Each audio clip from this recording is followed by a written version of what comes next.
পূর্ব শত্রুতার জেরে প্রায় ২০০ ফলের গাছ কেটে ফেলার অভিযোগ উঠেছে। দিনাজপুরের নবাবগঞ্জ উপজেলা আফতাবগঞ্জ ইসলামপুর গ্রামের গত ৯ অক্টোবর বৃহস্পতিবার পূর্ব শত্রুতার জেরে প্রতিপক্ষের হামলায় প্রায় ২ শতাধিক ফলের গাছ কেটে ফেলার অভিযোগ করেছেন ভুক্তভোগী পারভেজ আহমেদ। আমাদের আগে থাকি মানে যে আমাদের জমি জায়গাগুলো নিয়ে বিরোধ, ওরা এখন কালকে এমন একটা ওদের পরিস্থিতি নিয়ে আসছে, আমাদের মানে আমার হাজবেন্ডকে ওরা মারবে এই নিয়ে ওরা দরজার কাছে আসি কুড়েল দিয়ে দরজা চোট আমার কত অকথ্য ভাষায় গালিগালাজ বাহির হওয়া। আমি তো দিনের বেলায় ওরা হাসুয়ে দাও কুড়েল মেয়ে মহিলারা থাকি পুরুষেরা সবাই ওরা একখানে আছে, আর আমার হাজবেন্ড আর আমি একাই। আমরা এখানে কি করব দুইজন। তারপরে ওরা আসিয়ে একবারে আমাদের সামনে যত গাছ আছে সবগুলো ওরা কাটলো।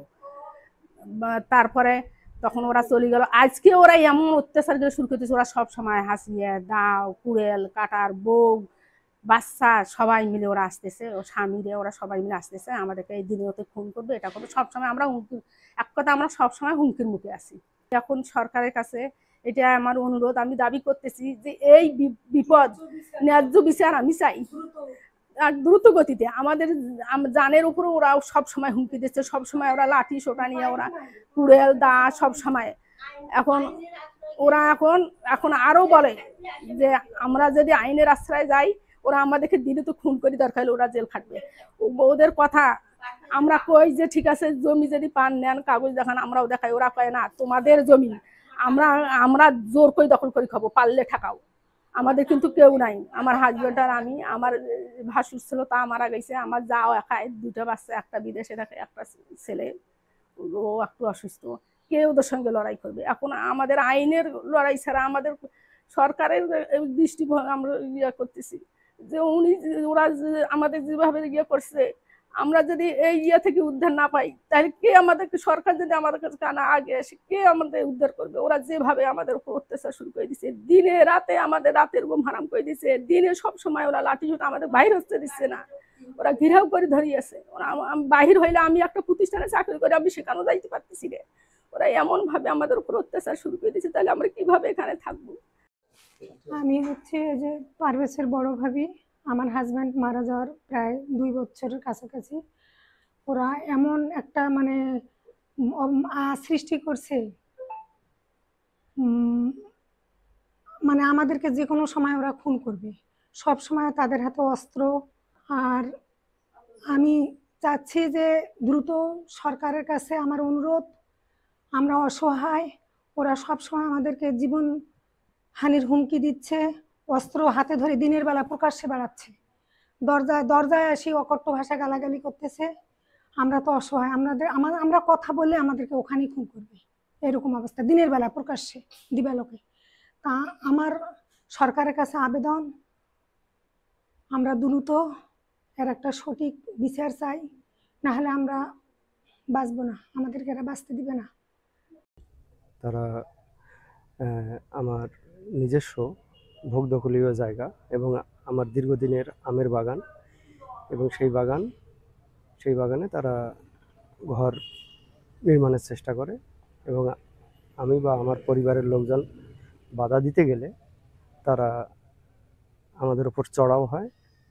তাদের হাতে লাঠি সোঁটা এবং দেশীয় অস্ত্র ছিল।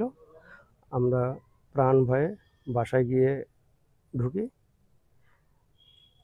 এবং তারা পিছু পিছু গিয়ে আমার বাসার সামনের যত গাছপালা ছিল সব কেটে ফেলছে এবং অকথ্য ভাষায় গালিগালাজ, এবং আমার বাসায় দা কুড়াল দিয়ে বাসার গেট বিভিন্নভাবে আঘাত করে বাসার গেটকে জখম করে, এবং জোরে জোরে আমাকে হুমকি দেয় বা আমার পরিবারের সবাইকে হুমকি দেয় যে তোরা বাড়া, আর যখনই বাড়াবি কতক্ষণ বাড়াবি না, আমরা আসি, যতক্ষণ বাড়াবি না ততক্ষণ আমরা থাকবো, আর তোরা বাড়াইলেই তোদের মানে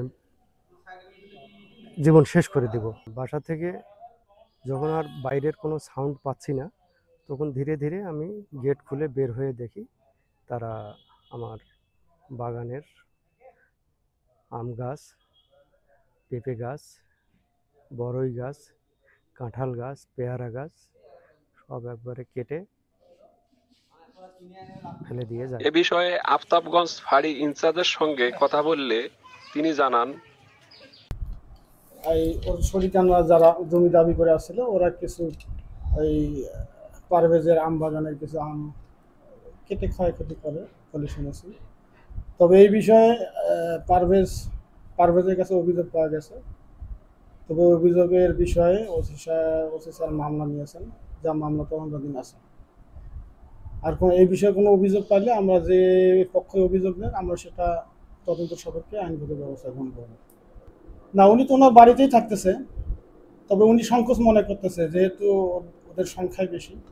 ও মনে করতেছে যে আমার নিরাপত্তা একটা সমস্যা। তবে আমি ওনাদেরকে বলছি যে কোনো প্রকার কোনো সমস্যা হলে আর সঙ্গে সঙ্গে পুলিশকে জানাবেন, আমরা সেটা তাৎক্ষণিক ব্যবস্থা নেব। আর আমরাও বিষয়টার দিকে সতর্ক দৃষ্টি রাখছি এবং আমার এমার্জেন্সি পার্টি সবসময় থাকে। কোনো সমস্যা হলে আমরা তাৎক্ষণিক সেটা ব্যবস্থা নেব। আদালতের রায় অপেক্ষা করে প্রতিপক্ষের এমন তাণ্ডব ভুক্তভোগীর পরিবার এখন চরম নিরাপত্তাহীনতায়। তারা দ্রুত আইন শৃঙ্খলা বাহিনীর হস্তক্ষেপ কামনা করেছেন।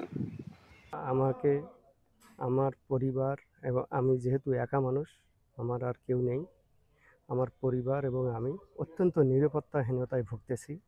বিষয়টা নিয়ে আমি এখানে পুলিশ তদন্ত কেন্দ্রে আসছি এবং এই বিষয়টায় মামলাও হয়েছে। হ্যাঁ, তারপরেও এখন পর্যন্ত আমি, গতকাল মামলা হয়েছে, এখন পর্যন্ত আমি সেরকম মামলার সুরাহা পাচ্ছি না।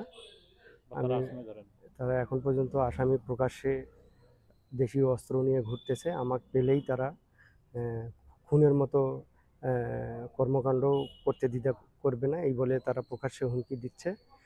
এবং আমি এই মর্মে আমি এবং আমার পরিবারের লোকজন অত্যন্ত নিরাপত্তাহীনতায় ভুগতেছি।